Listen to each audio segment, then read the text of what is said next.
नमस्कार मित्रांनो, सुस्वागतम. मुरांबा मालिकेच्या आजच्या भागामध्ये आता नीलला भेटून माही घरी येते. तर नैना विचारते की काय ग, अगं काय निर्णय झाला तुमचा, काय ठरलं. तेव्हा आता माही इतकी खुश होते आणि ती नैनाला म्हणते की अगं नीलला मी भेटले आणि आम्ही लग्न करतोय. तर ते ऐकून नैनाला धक्का बसतो. नैना म्हणते की काय, अगं काय म्हणते माही. तेव्हा माही म्हणते की यस, अगं नीलने सर्व तयारी केलेली आहे आणि हे पग सारखं सारखं मात्र मला इकडे नाही थांबता येणार. ओके, अगं जेव्हा माझी येथे गरज असेल तेव्हा मी येत राहील. आणि बाय करून आता माही जायला निघते. तर नैना म्हणते की अगं माझी बाई, डोकं फिरलं की काय तुझं, म्हणून ती माहीच्या हाताला धरते आणि तिला थांबवते. नैना म्हणते की मी तुला जाऊन नाही देणार. तर माही म्हणते अगं तू मला असं नाही थांबू शकत, मी जाऊ शकते. तेव्हा नैना म्हणत असते की तू तर जायचं नाहीच आणि त्या नील बरोबर त्याच्या बरोबर तर नाहीच नाही. तेव्हा मात्र आता नैनाचं हे बोलणं ऐकून माही म्हणते की हो हो, नील मला आत्ताच म्हटला होता आणि तो जे काही म्हटला होता ते अगदी राईट म्हटला होता. आणि त्या आहे ना नैना आणि त्या क्यूट आंटी, त्या तुला इमोशनल ब्लॅकमेल करणारच, त्या तुला नाही परत येऊन देणार आणि माझ्याबद्दल म्हणजे नीलबद्दल वाईट सांगणार. हे जे काही तो म्हटला होतं ते अगदी सेम आहे. तेव्हा नैना म्हणते की माही, परंतु आता या माहीला कसं समजायचं हे नैनाला नाही कळत. परंतु माही तर काही ऐकून घ्यायला तयार नसते. माही म्हणते की हे पग नैना, माझ्याकडे वेळ नाही, मला जायचं, मी जाण्यासाठी तयार होते. तर नैना तिला म्हणते की माही माही, परंतु माही आता नैनाचं एकही ऐकून घेत नाही आणि रूम मध्ये जाते. तेव्हा नैना मनात ठरवते की नाही माही, तुला मी असं आम्हाला अर्धवट सोडून नाही जाऊन देणार आणि मी तुला नाही म्हणजे नाही जाऊन देणार. मी आताच्या आता सीमा काकूंना सांगते. म्हणून आता नैना ही सर्व काही सीमाला सांगते. तेव्हा सीमा अगदी घाईने येते आणि माहीला समजावते की माही, अगं तू जे काही वागते ना ते बरोबर नाही वागत, ही वागते ना ते अगदी बेजबाबदार वागणं आहे. त्यावर आता माही म्हणते की क्यूट आंटी, आहो मी बनले ना एकदा रमा, माझ्या डॅडच्या वाईफला वाटलं ना मी की रमाच आहे म्हणून, चा विश्वास तर पटला ना. तेव्हा मात्र अजूनपर्यंत मी आणखीन काय असे प्रयत्न करू तुमच्यासाठी. तेव्हा आता सीमा म्हणते की हे बघ, तू आमच्या भल्यासाठी नाही तर तुझ्या फायद्यासाठीच ते केलं. तेव्हा माही म्हणते की हो मी माझ्यासाठी केलं, पण तुम्ही सुद्धा तुमच्या फायद्यासाठीच हे सर्व करतात ना. एकतर अगोदर तुम्ही मला काही सांगितलेलं नव्हतं, खोटं सांगितलेलं होतं, पण तरी सुद्धा मी तुम्हाला हेल्प केली. त्यामुळे आता नील मला म्हणतो की चल तू माझ्या बरोबर, मग मी त्याच्या बरोबर तर जायला हवं ना, मला लग्न करायचं आहे आणि ते पण नील बरोबर, त्यामुळे मी इकडे नाही थांबू शकत. तेव्हा सीमा अगदी विनवण्या करते की ऐक अगं माही, या घराला रमाची गरज आहे, प्लीज तू थांब ना. त्यावर आता माही म्हणते की क्यूट आंटी, तुम्ही खरंच क्यूट नाही, तुम्ही फक्त तुमची गरज पाहता आणि म्हणून तुम्ही मला रमा होण्यासाठी सांगता. मला नीलसाठी जावंच लागेल आणि मी त्याच्यावर प्रेम करते आणि खरंच मग ते सर्व काही आठवणी आहे त्या स्पॉइल करू का. तेव्हा सीमा म्हणते की हे बघ, मी तुझ्या समोर हात जोडते, परंतु प्लीज तू आम्हाला सोडून जाऊ नकोस. माही म्हणते की नाही असं करू नका, कारण माझं नीलवर प्रेम आहे आणि मी त्याच्यासोबत राहणार आहे, मी त्याच्या शिवाय नाही राहू शकत आणि मी तुमच्या मुलाचा का विचार करेल, शेवटी मी माझ्याच लाईफचा विचार करेल ना. म्हणून आपली बॅग घेते, स्कार्फ घेते आणि आता मला जावंच लागेल, म्हणून आता ती जायला निघते. सीमा म्हणते की अगं मी तुझ्यासमोर हात जोडते, वाटलंच तर तुझ्या पाया पडते, परंतु प्लीज तू अशी आम्हाला सोडून जाऊ नकोस. माहीला राग येतो. माही म्हणते की स्टॉप इट, मी इथे नाही राहू शकत. तेव्हा आता ती जायला निघते. तर सीमा ही जोरात ओरडते की माही. तेव्हा माही तेथेच थांबते आणि अगदी लहान मुलासारखी हुंदके देत तिच्या डोळ्यात पाणी येतं आणि परत आपले ओळून ती सीमा जवळ येते. सीमा अगदी प्रेमाने तिचा अगदी गोड पापा घेते आणि तिला अगदी प्रेमाने तिच्याकडे पाहत असते. तेव्हा आता माहीच्या डोळ्यात पाणी येत असतं. माही म्हणते की cute aunty, thanks for everything. हो, याच्या आधी कधीच मला ही फील नाही झालं, थँक्यू. म्हणून आज माही चक्क सीमाला प्रेमाची मिठी मारते. तेव्हा सीमा म्हणते की माही आणि ती सुद्धा तिला प्रेमाने जवळ घेते, परंतु आता माही लांब होते आणि लगेच ती तेथून धावतच जाते. तेव्हा आता माही निघून गेल्यानंतर सीमा माही माही असा माहीला आवाज देत असते, परंतु माही आता काही ऐकत नाही आणि सीमाला खूप टेन्शन येतं. सीमा ही माही निघून गेल्यानंतर अगदी धक्क्याने खाली बसते आणि तिच्या डोळ्यात पाणी येतं. तेवढ्यात शशिकांत आणि नैना आत येतात. शशिकांत विचारतो की अगं सीमा काय झालं. तर सीमा सांगते की माही निघून गेली, मी तिला थांबवण्याचा खूप प्रयत्न केला, मी तिच्या समोर हात जोडले, मी तिला म्हटलं की मी हवं तर तुझ्या पाया पडते, परंतु प्लीज आम्हाला सोडून जाऊ नकोस, पण ती गेली, तिने काही ऐकलं नाही. त्यावर आता शशिकांत म्हणतो की सीमा अगं तुला इतकी आटापिटा करण्याची काही एक गरज नाही. तेव्हा आता सीमा विचारते की म्हणजे तुम्हाला काय म्हणायचं. तर शशिकांत म्हणतो की कारण अगं माही ज्या मुलासाठी गेली ना, तो मुलगा तिच्या योग्यतेचा नाही आणि तिला हे लवकरच कळेल, आज ना उद्या ती लवकरच परत येईल म्हणून. ऐक माझं सीमा. तेव्हा आता शशिकांत बाहेर जातो तर माही ही बाहेर येते आणि अगदी चोर पावलाने येत असते की कोणी पाहतं की काय म्हणून, आणि परत म्हणते की इनफ इनफ, आणि ती आता ठरवते की या घरामध्ये मी आता परत कधीच नाही येणार. तेव्हा माही आता तेथून निघून जाते. त्यानंतर आता अक्षय आणि आनंद रमाचे जे काही पोस्टर आहे तर रमा कुणाला सापडली का, कुठे कोणाला दिसली का, जो कोणी रमाला सापडून देईल तर त्याला 10 लाखाचे बक्षीस या पोस्टरवर त्याने अगदी ते जाहिरात करून लिहिलेले असते. आणि सर्वत्र तो आता आनंद आणि तो ते पोस्टर वाटत असतो. एका कॅफेमध्ये येऊन ते पोस्टर ते वाटत असतात तर आता आनंद अक्षयला म्हणत असतो की अरे चल ना, आता खूप काही पोस्टर आपण वाटून झालीत आणि कुठपर्यंत आता आपण शोधायचं, चल घरी. तेव्हा अक्षय म्हणतो की हे बघ, अक्षय म्हणतो की रमा मिळेपर्यंत मी असंच करत राहणार आणि ही पोस्टर देण्यासाठी मला दुसऱ्या शहरात जरी जावं लागलं तरी मी जाईल, परंतु आता मात्र रमाला सापडेपर्यंत मी स्वस्त नाही बसणार, तोपर्यंत मी शांत नाही होणार. तेव्हा आनंद म्हणतो की बरं ठीक आहे. तर अक्षय म्हणतो की चल चल कामाला लाग, तुझ्याकडे किती शिल्लक आहे. तर आनंद म्हणतो की हो हो आहे बऱ्यापैकी. तर अक्षय म्हणतो की हे बघ अजून घेऊन जा. तेव्हा आनंद त्याचे जे काही पोस्टर आहे तर ते घेऊन जातो आणि तेवढ्यात मात्र आता तेथे जे काही 3 मवाली गुंड आहे 4 तर ते येतात. तर अक्षय त्यांना ते पोस्टर दाखवतो. तुम्ही यांना कुठे पाहिलत का, आणि जर तुम्हाला या कुठे दिसल्या असतील काही त्यांच्याबद्दल तुम्हाला कळालं असेल तर प्लीज तुम्ही ह्या नंबरवर फोन करा. तेव्हा आता तो एक गुंड आहे तर तो रमाचा फोटो पाहतो आणि अक्षयला विचारतो की हरवली आहे का. तेव्हा अक्षय म्हणतो की हो. तेव्हा मात्र आता तो गुंड म्हणतो की काय तुम्हीच किडनॅप केलं की काय. तेव्हा दुसरा म्हणतो की हो ना, तोंडावरून तर ही मुलगी खूप गरीब दिसते. तेव्हा आता तो दुसरा म्हणतो असतो की हो हो काहीतरी मॅरेज मॅटर दिसतंय. तेव्हा आता लगेच दुसरा म्हणतो की जर असली पोरगी असती तर मी तर घरातून बाहेरच नसतो पडलो. म्हणून ते आता जोरजोराने रमावर हसायला सुरुवात करतात. अक्षयला मात्र आता खूप राग येतो. तेव्हा आता जो काही गुंड असतो तो तर त्याला म्हणतो की अरे ते तर तू सोड, अरे जर असली पोरगी असती तर मी तर घरातून बाहेर पडलंच नसतो, अगदी तिच्या जवळच असतो. म्हणून हसतात, एकमेकांना टाळी देतात. परंतु अक्षयला आता त्याचा राग अनावर होतो. तो इतका रागाने आता एक सनकणी त्या गुंडाच्या थोबाडीत देतो. तेव्हा मात्र अक्षयला आता ते सर्वजण खूप मारत असतात आणि आता आनंद समोरच एका टेम्पोला पोस्टर चिटकवत असतो.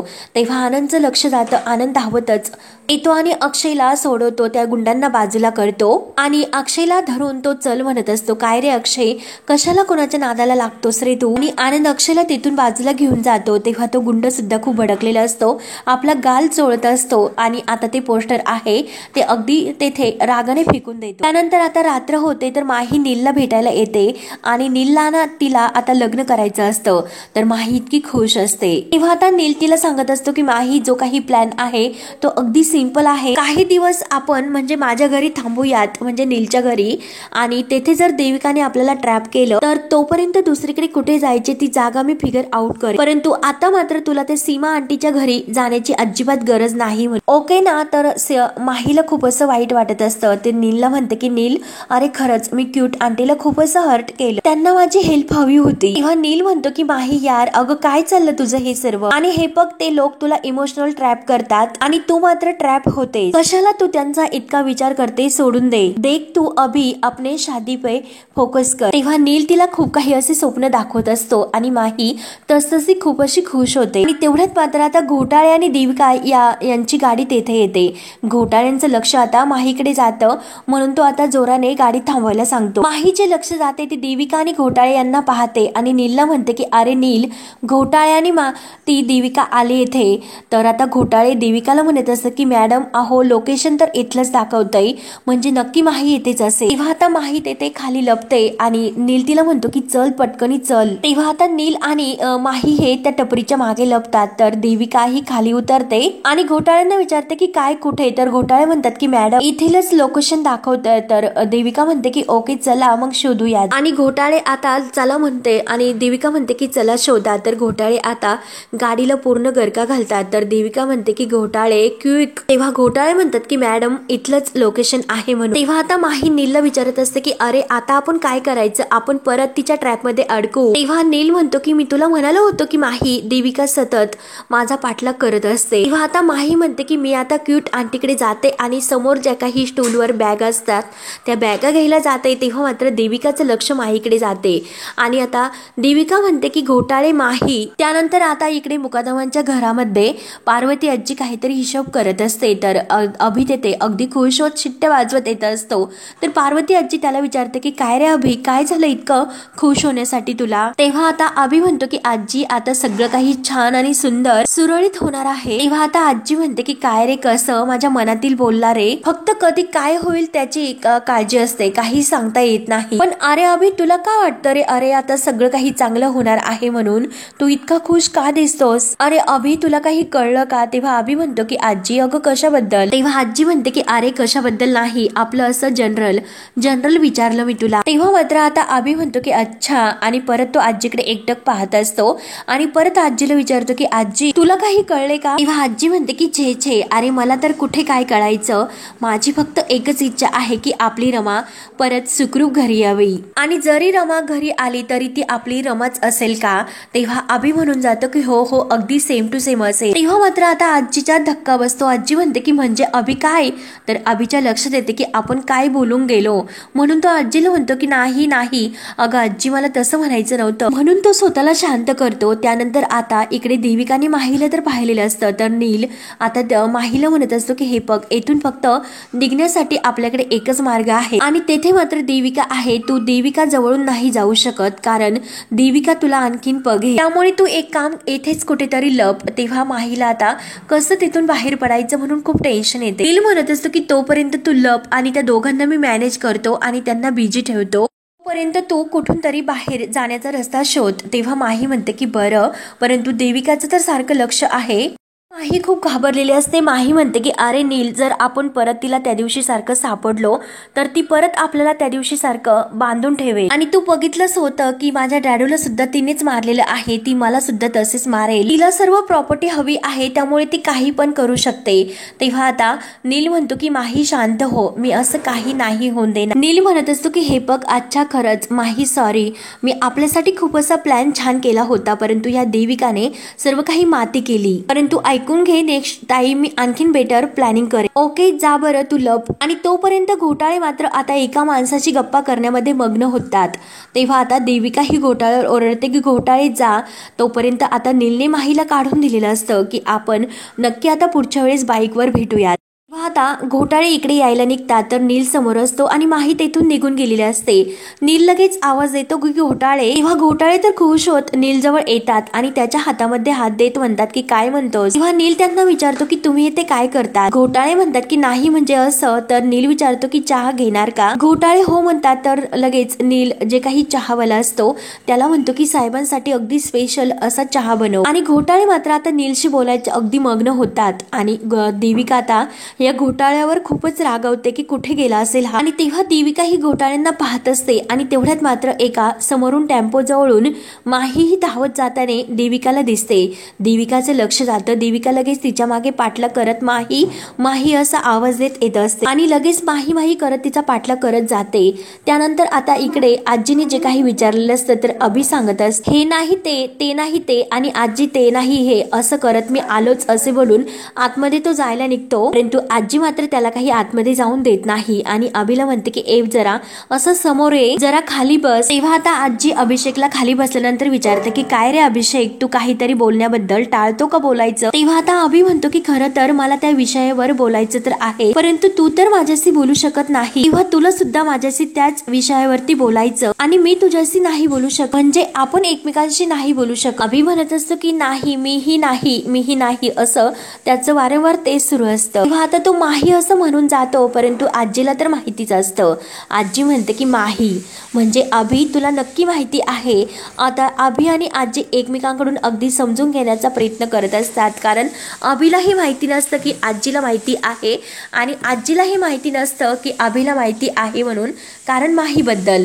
म्हणून ते दोघे अगदी खुश सुद्धा असतात, आणि एकमेकांना आता शेवटी ते कबूल सुद्धा करतात. तेव्हा अभिला खूप आनंद होतो. अभि लगेच म्हणतो की म्हणजे आजी, अगं मला आता कळतंय की तुला सुद्धा ते माहिती आहे म्हणून. अगं आजी केवढी ती डिक्टो आपल्या रमासारखी दिसते, पण आजी ती आपली रमा नाही ना. तेव्हा आजी म्हणते की अरे अभि, ती आपली रमा नाही असू शकत, किती वेगळी आहे ते सांग बरं, हे बघ. आपल्या रमाच्या डोक्यामध्ये कधी हा दारू विषय असेल का? तेव्हा अभि म्हणतो की छे. तर आजी म्हणते की अरे ती तर मुलगी माझ्या कपाट उघडून माझ्या कपाटातील दारूच्या बाटल्या पळवते. तेव्हा अभि डोक्याला हात लावतो आणि अरे बापरे असं म्हणतो. आजी म्हणते की हो, खरंच खूप कठीण आहे ती. अभि म्हणत असतो की अगं आजी, एक मराठी म्हणजे तिच्याशी बोलल्यानंतर काय असं कळेल की काय बोलते ती. मी हे तोतलंय, मी हे केलेलं, असं काहीतरी. किती बापरे, कसं मराठी बोलते ती. तेव्हा आजी म्हणते की नाही नाही, अशक्य आहे ते, म्हणूनच मला टेन्शन आहे अभि, ती आपली रमा नाही असू शकत. त्यावर आता अभि म्हणतो की आजी हे बघ, इतकं काही टेन्शन घेण्याची काही गरज नाही. अगं आजी, पण खूप अशी प्रॅक्टिस करावी लागेल आणि प्रॅक्टिस केल्यानंतर ती नक्की ऐकेल. आजी म्हणते की मला नाही वाटत असं काही होईल म्हणून. आणि तेवढ्यात मात्र आता शशिकांत सगळं काही संपलं, सगळे काही संपले असे म्हणत येत असतो. आजी म्हणते की काय, तर शशिकांत म्हणतो की माही निघून गेली. तेव्हा मात्र आता आजी म्हणते की शशिकांत, अरे तुला सुद्धा माहीबद्दल माहिती होतं? अभि म्हणतो की म्हणजे आपल्याला सगळ्यांना माहिती होतं. त्यावर आता आजी म्हणते की अरे मग नुसतं गेलं गेलं, संपलं संपलं असं म्हणून काय उभा आहेस तू? जा ना, बघ ना ती कुठे गेली, का गेली. मी तुला सांगते की शशिकांत, अरे त्या मुलीचं लक्षण काही खरे नाही, ती कधीच आपली रमा नाही होऊ शकत. त्यानंतर मात्र आता इकडे अक्षय आणि आनंद गाडीतून येत असतात, परंतु अक्षयला जे काही ते माणसं बोललेले असतात त्यामुळे त्याला खूप असा राग आलेला असतो आणि अगदी जोराने गाडी चालवत असतो. आनंद त्याला समजवण्याचा खूप प्रयत्न करतो की अरे अक्षय, तू ऐकून घे, मी गाडी चालवतो, तू कशाला इतकं टेन्शन घेतोस. तेव्हा अक्षय म्हणतो की अरे अरे दादा, मला मारलं त्यांनी, त्याचा त्रास मला नाही होत, परंतु रमाबद्दल ते जे काही पद्धतीने बोलले त्याचा मला खरंच खूप त्रास होतो. आनंद त्याला म्हणत असतो की अक्षय जाऊन दे, सोडून दे, तू तरी कशाला टेन्शन घेतो, सोडून दे. तेव्हा आता अक्षय म्हणत असतो की दादा, अरे जर तुला घरी जायचं असेल तर मी तुला घरी सोडतो, परंतु हे पोस्टर काही लावून झाल्याशिवाय मी आता घरी नाही येणार. त्यावर आता आनंद म्हणतो की हे बघ अक्षय, तुला जनरली वाटतं ना की रमा परत येणार आहे ना म्हणून. तेव्हा अक्षय म्हणतो की हो. तर आनंद म्हणतो की हे बघ अरे यार, मग तू समजून घे, अरे रमा येणार आहे ना, मग तरी गाडी तू हळूच चालव. अक्षय काही ऐकून घ्यायला तयार नसतो आणि अक्षय म्हणतो की मला कोपराने कोपरा आता येथे परत पोस्टर लावायची, म्हणून तो आता पुन्हा रात्र झालेली असते तरी त्या ठिकाणी येतो, गाडी थांबवतो आणि खाली उतरून तो आता ते पोस्टर लावण्याचा प्रयत्न करत असतो. आनंद त्याला समजावत असतो की अरे अक्षय, माझ्याकडे दे, मी सुद्धा काही तुला मदत करतो, आपण दोघे मिळून हे पोस्टर लवकरात लवकर लावूयात. म्हणून ते गाडीच्या खाली उतरतात आणि ते पोस्टर लावायला जातात. तोच लगेच आता देविका ही माहीचा पाठलाग करत असते आणि आता माही नेमकं अक्षय आणि आनंद या दोघांच्या गाडीजवळ येते आणि त्या गाडीमध्ये ती आता मागच्या साईडने डिक्कीमध्ये लपते. तोपर्यंत आता अक्षय आणि आनंद त्या झाडाला पोस्टर लावत असतात आणि त्यांची पोस्टर लावून झाल्यानंतर ते परत गाडीमध्ये येऊन बसतात आणि तेथून मात्र आता गाडी चालून ते निघून जातात. तर आता माही सुद्धा त्या डिक्कीमध्ये बसून गेलेली असते आणि देविका तिचा पाठलाग करत आता तेथे त्या ठिकाणी येऊन पोहोचते, इकडे तिकडे शोधत असते, परंतु तेथे मात्र आता देविकाला कुठेही माही नाही दिसत. वैतागून जाते आणि ही माही कुठे गेली असेल म्हणून तिला शोधत असते, परंतु तिच्या मागे मात्र आता ह्या रमाचं पोस्टर लावलेलं असतं आणि देवकृपेने मात्र या देविकाचं त्या पोस्टरकडे लक्ष जात नाही आणि ती परत आता तेथून निघून इकडे परत त्या ठिकाणी येते जेथे नील आणि घोटाळे एकमेकांशी बोलत असतात. नील आणि घोटाळे तर आता गाडीजवळ येऊनच गप्पा करत असतात. तर नील म्हणत असतो की घोटाळे, अहो तुमची काम करण्याची पद्धत खरंच मला खूप आवडते, इतकं परफेक्ट काम करताना आजपर्यंत मी कुणाला पाहिलं नव्हतं.